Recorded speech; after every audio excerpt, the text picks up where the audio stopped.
Nicht nur in Europa wächst die Angst vor immer mehr jungen Extremisten, Islamisten. Auch hier in den arabischen Ländern wie hier in den Emiraten ist die Sorge groß, dass immer mehr junge Menschen zum IS, hier nennt man es Daesh, wechseln und möglicherweise zurückkehren, um Terrorakte zu verüben. Wir wollen über die psychologischen Grundlagen sprechen, über das, was die jungen Menschen dazu treibt. Und das möchte ich mit einem Psychologen tun, der ein Zentrum für Antiterrorismus hier in den Emiraten gegründet hat. Maqsoud Kruse, Sie sind Psychologe. We have to talk about the attraction or the culture of death. Correct. Unfortunately, there are those who are promoting a culture of death, a culture of destruction. And what we need to do is to promote a culture of life, a culture of construction. The basic meaning is the following. If you would ask any violent extremist, if you look them into their eyes, I don't want you to be a violent extremist, their immediate response would be, so what do you want me to be? What's the alternative? At the moment, they have a sense of identity, they have a sense of purpose, they believe they have a noble cause in which their death is being glorified and justified accordingly. Therefore, it's important that we understand that their own understanding of death is not the end, but for them, it's a beginning of a very different journey. But this attraction of death is very attractive for young people. Correct. Why? For two reasons. Number one, the sense of being a hero, where you are making a difference. We always talk about the human potential for sacrifice, for being noble and being able to sacrifice your own self for a noble cause. So once you believe as an individual that what you are doing is causing this sense of being a hero and making a difference, then death becomes justified. The second reason, in many ways, it may also reflect a sense of being desperate enough that you're not seeing the changes you want. You're not able to make the differences you need, where you're being cornered in a way and feeling that there's no other way of making a difference but basically blowing up yourself. But there are very young people, there are very young girls and boys. Is there a reason why they are very young? Well, as we all know, being young, especially when you're in a teenage stage of your life, your perception of the world is very different. If you look at existing psychological literature and how they explain how we grow, where we once used to be a teenager, you realize there's always a sense of identity. You want to belong to something, to an idea, to a group, to a cause. There's also the sense of belonging to something. You want to have a sense of mission. You need to know that you are worthy of your own existence, that your presence, your own life is not basically a waste of your own time. Therefore, these groups, unfortunately, they're very clever and very systematic in choosing the type of target audience. They know they're picking a group of young men and women who are always interested in knowing more about life. We all go through a phase of this existential understanding of the world. We all ask questions of why we are here, where we're going, what we need to do in our lives. And given all the challenges we're facing in today's world, these groups, they know how to push the right button. But the young men and women are not only Muslims. They are coming from different cultures. Correct. Is their background in their own history, or is it a social problem, or where comes it from? We basically address violent extremism as a phenomena that is multidimensional by default. Therefore, violent extremism is not only connected to a specific culture or a certain ideology or ethnicity or a group of people. It's a process that goes through across the spectrum where you can see different forms and different kinds of violent extremism. Just the way you would have left-wing violent extremism, you would have right-wing violent extremism, you have religious violent extremism, you have political violent extremism. At the end of the day, the real question is this. Regardless of your worldview, regardless of your ideology or your philosophy in the world, how can you justify the use of violence against innocent people? Therefore, these groups, when they are targeting our youth, They don't differentiate what's your background necessary or what's your ideology, but what they do is they continue to promote their own ideology, and they always dictate the scene by telling you what is it that you should do to make a difference in the world. But what is attractive to kill someone or to kill yourself? Is it the fascination of death or something like that? It's actually more than just the idea of fascination of death, because from a purely evolutionary perspective, life is an integral part of our existence. All our biological mechanisms support the idea of continue to want to be alive, to live longer, to be healthier, to be stronger. So when somebody decides, or in many ways is going through a certain process of where they lose that sense of interest in living and wanting to die, what they do is they transcend the concept of death, where death becomes the ultimate form of living. For them, they don't see themselves as dying. They see themselves as martyrs, as sacrificers, as people who support a cause for something that they believe to be noble. They feel they will never die. They feel they will live forever. In fact, they believe that the justice that they perceive to be happening, or the cause that they're defending, justifies every sacrifice they make. Let's talk about cruelty. Why they are so cruel, young people? Well, their main purpose, and the purpose of all forms of violent extremism and terrorism, is to strike fear, to strike terror in the hearts and the souls and the spirits of the public. Their main agenda is basically to how to pursue whatever objectives they have through fear. The cruelty is their way of sending this very clear, brutal message. It's either our way or the highway. It's not only a phenomenon of Islam, but it's a psychological phenomenon to divide between me and the other one. As we know within social psychology, there are these in-group, out-group dynamics. So every extremist group, every terrorist group of any society, of any religion, of any community, you'll always have these minorities who believe that what they say and what they endorse is the absolute truth. Their sense of certainty, their sense of absolute is very much problematic, and they use that to justify their presence, to justify why they discriminate against others, including their own group. Muslims themselves, like many other people, suffered from terrorism and violent extremism. There are many casualties and deaths amongst them because these groups, unfortunately, their form of understanding and ideology is the form of ideology that is very much based on how to discriminate, how to divide, and how, unfortunately, to kill the spirit of humanity in all of us. That means I can say, you are not in my group, I'm a human being, you are like an animal, this is why I can kill you. Of course. And as we learned from previous research in psychology, there is an important concept that will help us to understand how they're behaving and how they're thinking. It's the issue of dehumanization. Basically, they perceive their perpetrators, their enemies, the people they work against, the people they work with, in many ways, whoever is not part of their own group, specific view of the world, their specific ideology, they basically dehumanize. In this way, they justify the use of killing, they justify the use of all forms of brutality and cruelty in a very barbaric and vicious ways. Let's talk about your idea to establish a central countering terrorism and extremism. Where comes the idea from?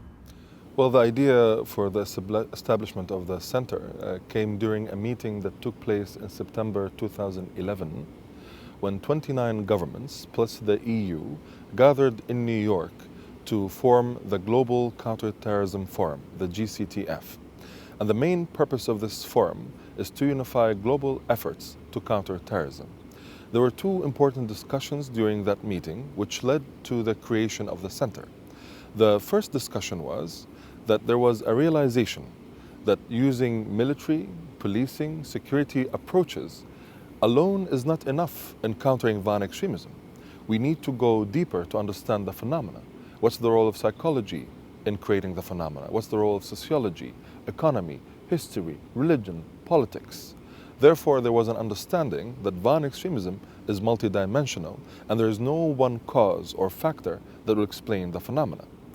Then there was the idea, and this is the most important discussion, to create an international institution that is both international but also very much evidence-based, where they can do work on research but also perform capacity building, dialogue and collaboration when it comes to violent extremism.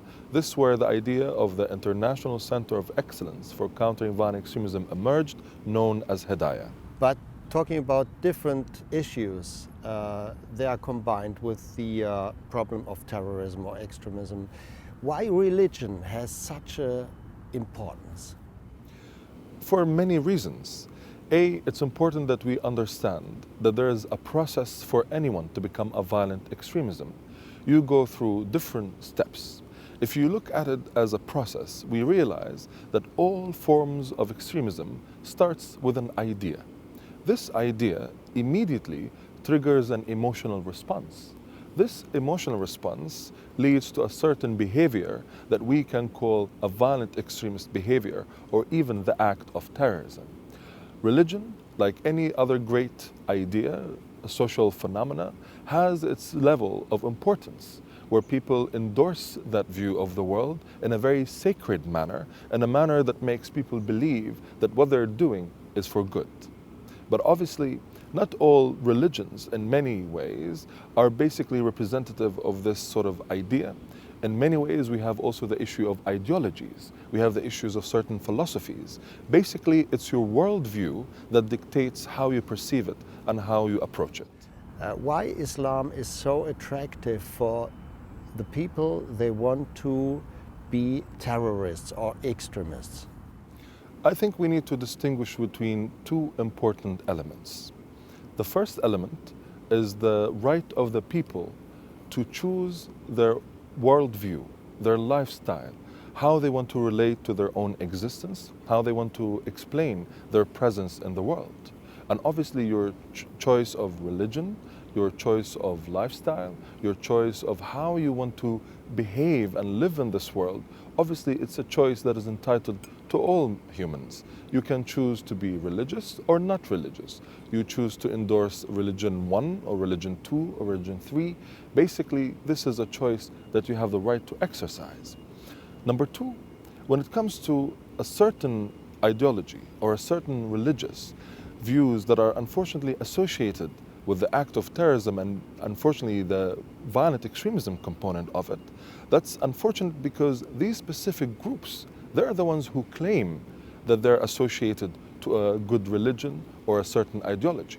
We've seen in the past that there are many ideologies or even religions that unfortunately been associated with acts of violent extremism or even violence in general, while these religions themselves, they are actually in many ways not or should not be held accountable or responsible for it specifically. The other component is, and I think it's also important, that approaching violent extremism only from interpreting why someone becomes a violent extremist through the religious lens alone is not enough. We need to look at the other lenses as well. So what are the issues of living conditions? What are the issues of economic status? What are the conditions of political grievances? What are the conditions of psychological well-being and mental status? And the list goes on. Because at the end of the day, for us to truly understand why someone endorses certain violent views, we need to understand the full context and the process behind it. That means religion, as the Islam, it's only a tool, an instrument to manipulate, isn't it? That's very true. And unfortunately, religion, as many other great ideas and relevant sacred meanings to all of us as humans, unfortunately by these groups, it's always being used by them. For example, not only religion is a victim of these terrorist groups, but also noble values and ideas that we all share. For example, they use the noble cause of justice, where they say, you see, the world is full of injustices. Who's going to do anything about it? You want to make a difference to the world? You want to be a just person? You want to change the world? Join us. We'll help you to do so. Issues of equality, issues of how we can build a future for people. These are all noble values, which unfortunately they've hijacked, they've kidnapped, and they used it as a powerful tool to recruit and to propagate their destructive ideology. Why we don't see not much more demonstrators, much more Muslims, which are protesting against the wrong interpretation of Islam? There are two elements to this question, and I think this is a very great point.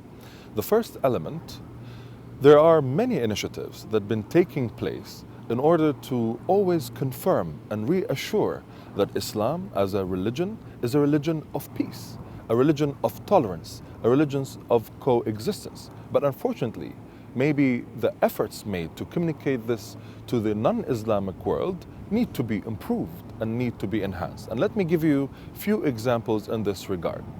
For example, there was an initiation of a special initiative called the Promotion of Peace in Muslim Societies Forum that has been taking place for 2 years here in Abu Dhabi. And the main purpose of this forum is to gather main Muslim scholars, whether Sunni or Shia, from across the Islamic world, where they all unify their voice against violent extremism, against terrorism. Most of the Muslims are suffering from the terrorists. That's true, but not only Muslims alone, because unfortunately violent extremism and terrorism, it targets all of us. You see, for us to be able to effectively counter violent extremism and counter terrorism, we all need to realize that we are all part of the solution. We all need to work together. We all need to build some sort of understanding and consensus. The main purpose of these groups is to basically burn the bridges between our cultures, to be able to unfortunately show the world that we cannot coexist, that we cannot live together, that we cannot continue to understand and exchange our views and ideas. If you look at the Islamic history and Islamic culture, for example, like many other great religions, philosophies, views, and ideologies, it has a very rich culture, very rich history. It's not just theology, you have philosophy, you have inventions, you have science, you have civilization.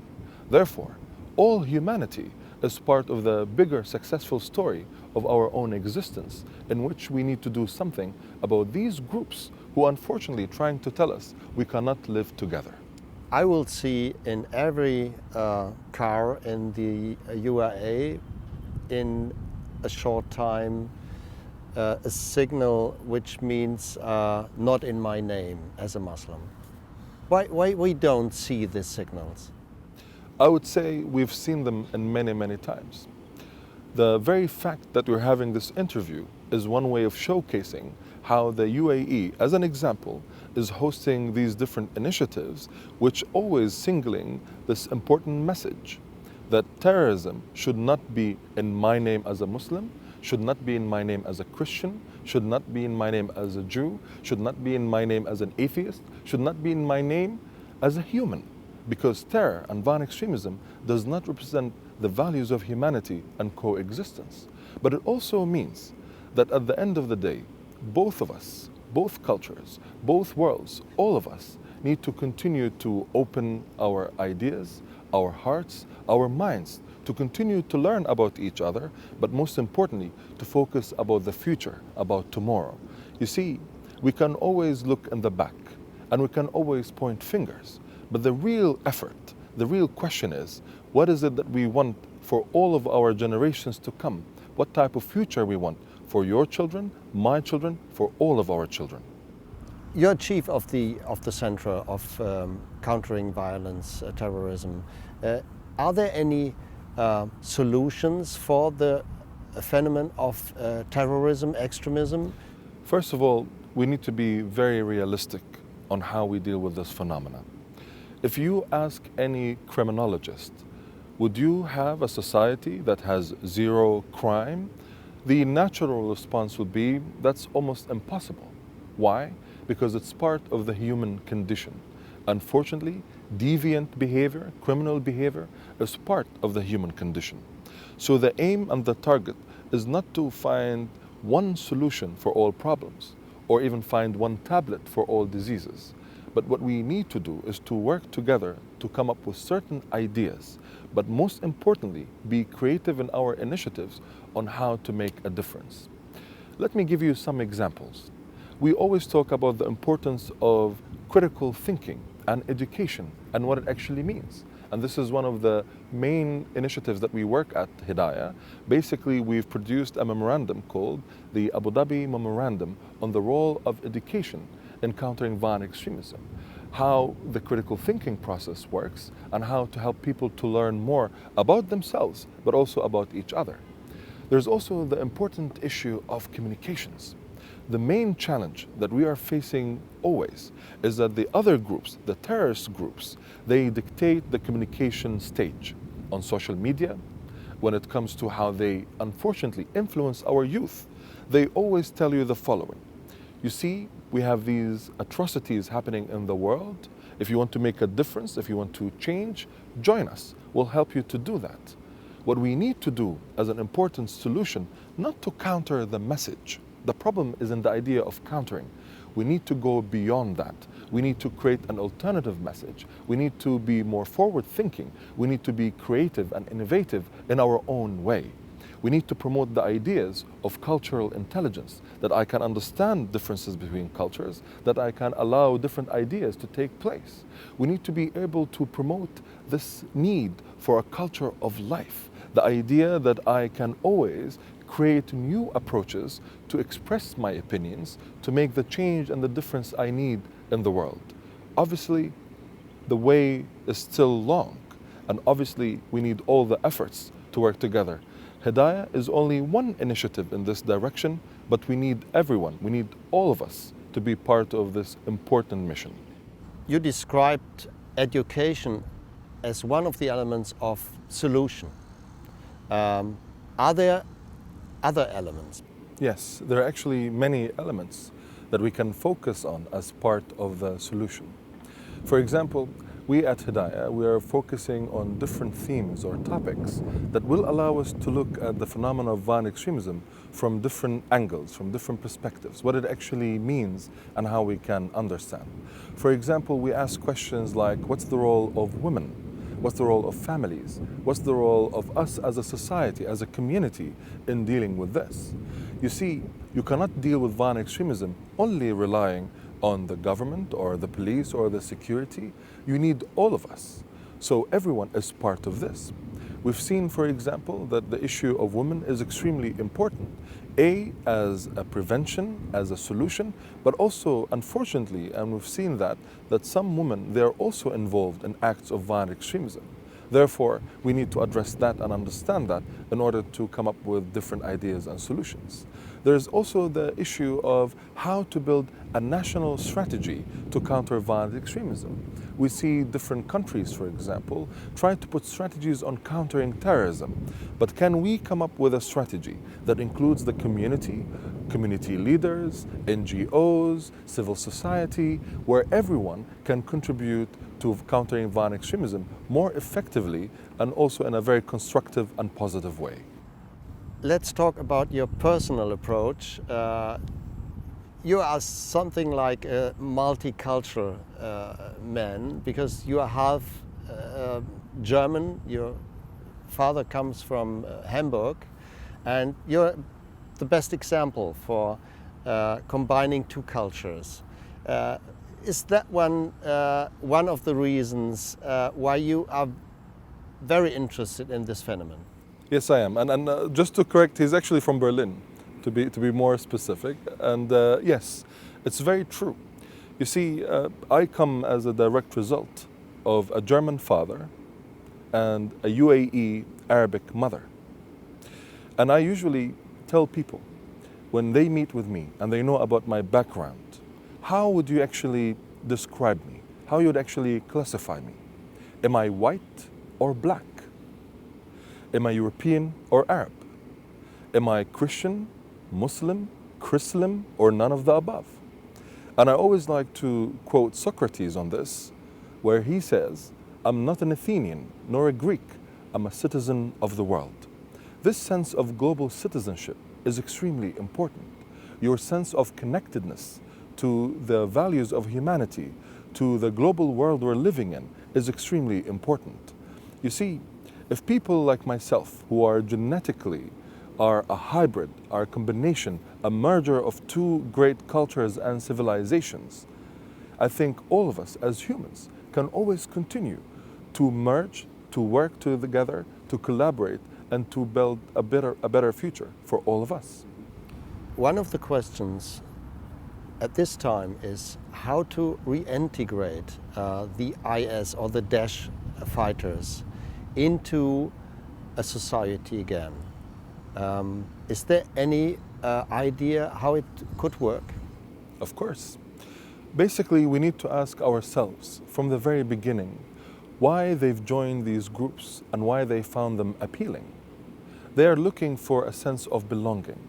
They're looking for a sense of purpose. They're looking for an ability to express themselves in a way that will enable them to make a difference in the world that they live in the way they perceive it. And obviously, to reintegrate, you need to understand the pull and push factors which drive these groups to become radical and then start acting in a very violent way. To undo this, you need to prepare the alternative. You need to create the conditions that will be able to accept them, to receive them, but also to make the difference that is needed. Radicalization, violent extremism, terrorism is a process. It's a process that you can also undo, and it's a process that you can make a difference. Obviously, it will require lots of effort and a collaboration from different entities, agencies, but also ideas. However, by not doing anything, we are unfortunately providing the recipe for more violent extremism and for more terrorism. But that means a young man who comes back from Syria as a fighter for Daesh, he has to see his past as something where he did horrific things. How to get into the past, this thinking. Yes. To be very frank with you, the psychological process of a violent extremist is one of complexity. Therefore, we don't expect that someone who went through this process, of course assuming that the legal component has been addressed, that the security component has been addressed, but to deal with these individuals on a psychological level, to be able to get them through some sort of rehabilitation program, that will definitely require a different perspective and different angle to this. So we need to understand how to help them to integrate into their societies, to become good citizens, how to deal with their pasts, with their memory in a more constructive way, a way that will change the tuning and the channeling of this very negative energy and perspective into a more positive and more constructive. But is a young man able to distinguish from all the experiences he did in Syria? Can people change? Can people make a difference in their lives? Can people be better people? I always put my vote on yes. People can change and differences can happen. But we have to also be very careful and be very professional and serious in how we handle this. For those who did not commit crimes, for those who passed the legal and security measures, can we help them to reintegrate? I think it is a possibility that we cannot exclude. But obviously there are those, unfortunately, who are hardliners, those who made the decision, made the choice that this is the path they want to take. And for that, unfortunately, we have to deal with it from a different perspective. We were talking about the psychological issue. Is that one perhaps one of the most important solutions for the problem? I think what is the most important solution is the future. And what I mean by this, what kind of efforts we need to make collectively and how we can decide how to create the tomorrow we want for ourselves. The problem with these groups, they always dictate on what happened. They always tell you, you see, we have these grievances, we have these atrocities, we have these problems, we have these issues. What we should be doing is focusing on what we need to do for tomorrow. Is it true that we as Homo sapiens, as humans, no longer have the ability to create new ideas, to think differently, to innovate?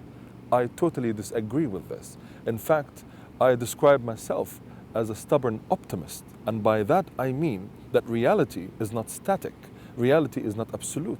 It's an ongoing exchange and interaction between different actors and different variables. Therefore, we need to work towards how we can come up with ideas, with initiatives that will make a difference in the world that we're living in. We need to be optimistic, but one sentence of you scared me, which is we cannot fail because we are at the beginning. Of course. You see, being optimistic doesn't mean being dreamer, and there's nothing wrong with dreaming. Optimistic means that you understand reality as it is. So we don't just look at the empty side of the cup, but we also look at the full and understand the differences, the percentages between both. And most importantly, the future is what we want it to be. The future is how you want it to be. You want to know what's going to happen tomorrow? Plan it. Be it. It is what you want it to be. And the question that I leave you with, what kind of future we want for our future? Maqsoud Kruse, thank you very much. Thank you very much.